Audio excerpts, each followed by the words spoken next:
In your opinion, what is the best bang for the buck preamp on the market and why?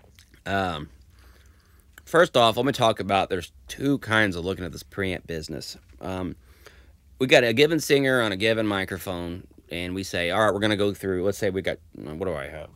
Eight, nine different kinds over there. Whatever, I got a bunch of different kinds. And there will usually be one that stands out as being better. And so everybody runs out and says, holy crap, this one preamp really did the thing. And I can tell you right now, this we got a Ventec 1272 on this mic right now. I'm talking, and I'm the one Ruprecht's talking into. On cue.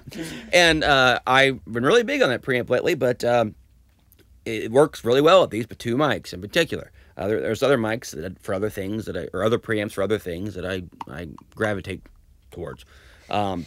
So this whole notion of a global, if you're going to buy just one, we're out of that world of hand selecting, and a lot of the talk, and especially there on Gear Whores and various sites around the world, is they're really big on like arguing about the best preamp, but that best preamp doesn't work right all the time, and these guys are nitpicking, and they're trying 5, 10, 20 different preamps every session, really.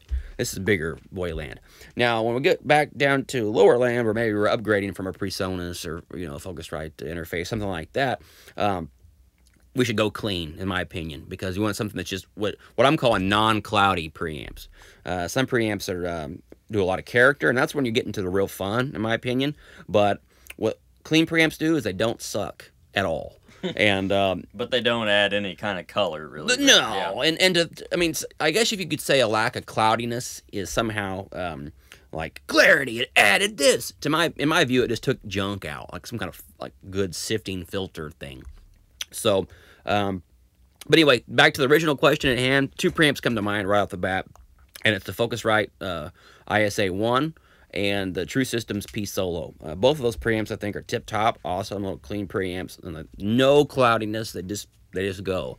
What kind of price range are we talking for those guys? It depends. Every once in a while, I hear about people. Maybe there's a sale on the ISA 1, and it's been as low as $350. I've seen it. Oh, wow. But usually more about $450, $500, something like that is what you're going to pay. And there's some other preamps in that genre too, that price genre, but I haven't tried them personally, so I don't really know. But I already know the ISA 1 and the P Solo are excellent, and I could use those entirely for an full record, and it wouldn't be a big freaking deal. But I do like having, like, okay, I'm doing acoustic guitar. I know my API because they had that little bit of a sparkle thing up top. More, in my opinion, whatever sparkle means, my kind of sparkle, more sparkle than a clean preamp would. And same thing with certain Neve preamps and this and this and this. So anyway, but yeah, definitely check out those two for sure if you're just looking for an all-around preamp. Now, the Persona stuff, is that kind of in the cloudy land, I guess? Well, you're talking about on their interface?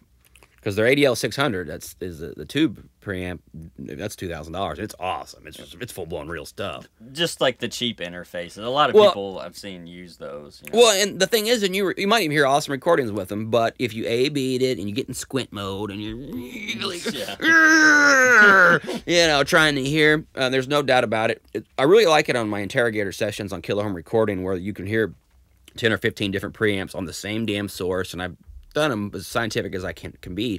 When you start listening to that same track over and over, and even in blind tests, it's pretty easy, even for a layman, where once you're acclimated, you'll go through and you'll be able to pick out the cheap preamps every time. Like, that one's fine, that one's fine, that one's fine. Ooh, I don't know about that one. That one's fine, that one's fine, and the oohs always end up being cheap.